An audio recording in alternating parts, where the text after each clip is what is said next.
आज हम 8 क्लास का बुक पढ़ें, जिसमें 8 क्लास का बुक का नाम हमारे अतीत। हमारे अतीत 8 क्लास का हमारे अतीत का सामाजिक विज्ञान, जिसमें दूसरा चैप्टर पढ़े गए थे। एक चैप्टर का पहले से बना के डाल चुका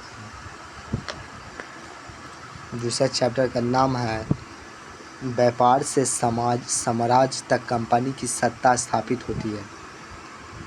मुगल बादशाह में औरंगजेब की आखिरी शक्तिशाली बादशाह थे। क्या आखिरी शक्तिशाली बादशाह थे? उन्होंने वर्तमान में भारत के एक बहुत बड़े हिस्सा पर क्या नियंत्रण मतलब कब्जा कर लिए था। 1707 में उनकी मृत्यु के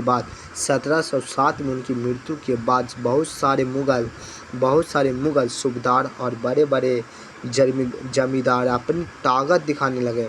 बड़े जिम्मेदार थे ना पहले के, तो अपनी ताकत दिखाने लगे थे। उन्होंने अपनी क्षेत्रीय रियासतें पर कायम कर लिया था। उनकी अपनी क्षेत्रीय रास्ता थे ना जो कायम कर लिए थे।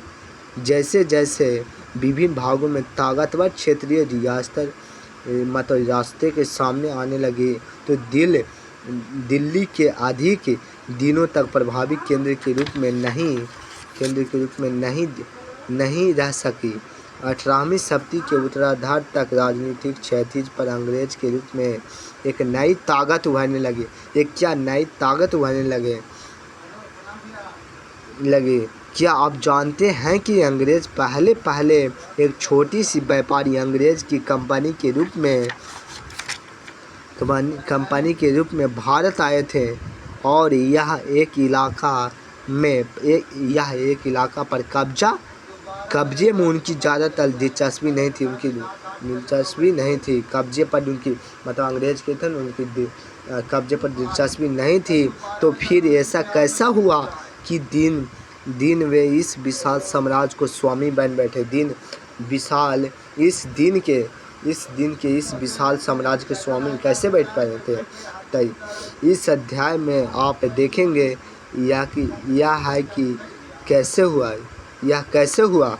तो आपको चित्र 1 में देखिए कि चित्र 1 में कैप्टन हडसन द्वारा बहादुर शाह जफर को उनके बेटों की गिरफ्तारी। औरंगजेब के बाद कोई मुगल बादशाह इतनी ताकतवर तो नहीं हुआ, लेकिन एक प्रतीक के रूप में मुगल बादशाह का महत्व बना हुआ था। जब 1897 में ब्रिटिश शासन के विरुद्ध भारी विद्रोह शुरू हुआ गया, तो विद्रोह के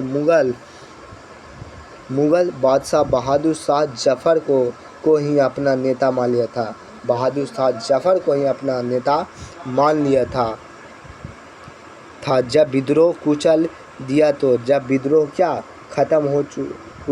तो कंपनी ने बहादुर शाह जफर को देश छोड़ने के लिए मजबूर कर दिया, और उनके बेटों को जफर के सामने ही गोली मार दी।